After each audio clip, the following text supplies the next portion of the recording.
Retirement planning ஏன் important? எதுக்கு ரிட்டையர்மெண்ட்டை ஏர்லியாக plan பண்ணணும்? இதை பற்றி தெரிஞ்சுக்க ஃபினான்ஷியல் எக்ஸ்பர்ட் வச்சு ஜிதேந்தர் நம்மளை கைட் பண்ணியிருக்காரு. Jitender, over to you. Investment போகும்போது நெக்ஸ்ட் கொஸ்டின் இருக்கும், நான் என்ன பண்ண போறோம். ஸோ விச் இஸ் சிமிலர் நான் பேசின இந்த இன்ஃப்ளேஷனோட லைன்ல தான். பட் என்ன பண்ண போறோம்? இன்னைக்கு வந்து எனக்கு 40,000 ருபீஸ் செலவு இருக்குன்னா, ஒரு 20 இயர்ஸ்க்கு நான் 80 லேக்ஸ் சேவ் பண்ணா போதுமானா? Answer is no. 80 லேக்ஸ் நம்ம சேவ் பண்ண முடியாது. அதை விட நம்ம ஜாஸ்தியா சேவ் பண்ணணும். ஏன்னா 30 இயர்ஸ்ல உங்களுக்கு இருக்க போறது வெறும் 10% தான். 15ல இருந்து 20% தான். 40,000 ரூபாய் நீங்க செலவு பண்றீங்கன்னா 15 வருஷம் கழிச்சு ஒரு 30 வருஷம் கழிச்சு என்ன இருக்க போகுது அப்படின்னு பாத்தீங்கன்னா, வெறும் 40,000 ரூபாயோட மணி வந்து 20%, விச் இஸ் அப்ராக்சிமேட்லி ஒரு 8,000 ரூபாய் இருக்க போகுது.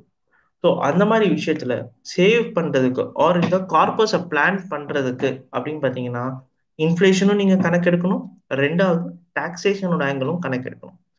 ஸோ இன்னைக்கு எனக்கு வந்து 40,000 ருபீஸ் செலவாகுதுன்னா, 20 வருஷம் கழிச்சு நான் ரிட்டைர்மெண்ட் ஆக போறேன் அப்படின்னா, அந்த 20 வருஷம் கழிச்சு இந்த 40,000 ருபீஸ் இன்னைக்கு இருக்கிற செலவுக்கு 20 வருஷம் கழிச்சு எவ்வளவு இருக்கும் அப்படின்ற பார்க்கணும். ஸோ ஒரு ரிவர்ஸ் கால்குலேஷன் போட்டோம்னா 40,000 இன்னைக்கு இருக்கிறது கிட்டத்தட்ட 2 லட்ச ரூபாய் அப்ராக்சிமேட்டா வந்து உங்களுக்கு செலவு அடுத்த ஒரு 25 வருஷம் கழிச்சு இருக்கும். அப்போ நம்ம பிளான் பண்ண போறதுக்கு 2 லட்ச ரூபாய்க்கு பிளான் பண்ணணும், 40,000 ரூபாய்க்கு பிளான் பண்ணக்கூடாது. ஸோ ஏன்னா எனக்கு அன்னைக்கோட செலவு வந்து 2 லட்ச ரூபாய், பெர் மந்தோட செலவு வந்து 2 லட்ச ரூபாய்.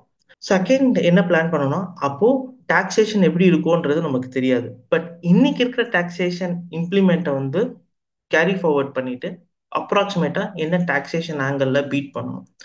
ஸோ நீங்க ஒரு 2 லட்ச ரூபாய் எடுக்கணும்னா நீங்க பிளான் பண்ணும்போது ஒரு 2,50,000 ரூபாய் எக்ஸ்ட்ரா ஒரு 50,000 ரூபாய் வச்சு பிளான் பண்ணணும். ஏன்னா 50,000 டாக்ஸ்ல போறதுக்கு சான்சஸ் இருக்கு. ஸோ அந்த ப்ராபபிலிட்டி எடுத்து நம்ம அதை பிளான் பண்ணணும் இன் டர்ம்ஸ் ஆஃப் தி உங்களோட கார்பஸ் எவ்வளோ ரெக்குவயர்மெண்ட் இருக்குன்ட்டு. ஸோ டு கன்சிடர் ரொம்ப ஷார்ட்டா சொல்லணும்னா 2 விஷயம் பார்க்கணும். நம்பர் 1, உங்களோட கார்பஸ்ல உங்களோட இன்ஃப்ளேஷன் உள்ள இருக்கணும், உங்க டாக்ஸேஷன் உள்ள இருக்கணும்.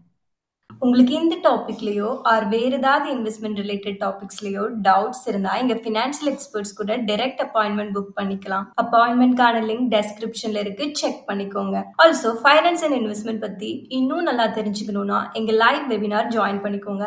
வெபினார்க்கான லிங்க்கும் டெஸ்கிரிப்ஷன்ல இருக்கு, செக் பண்ணிக்கோங்க. இந்த webinar full and full free. உங்களுக்கு இந்த வீடியோ பிடிச்சிருந்தா லைக் பண்ணுங்க. ஃபைனான்ஸ் பத்தி தெரிஞ்சுக்கணும்னு நினைக்கிற உங்க ஃப்ரெண்ட்ஸ் அண்ட் ஃபேமிலிக்கு ஷேர் பண்ணுங்க. ஆல்சோ மறக்காம சப்ஸ்கிரைப் பண்ணிக்கோங்க.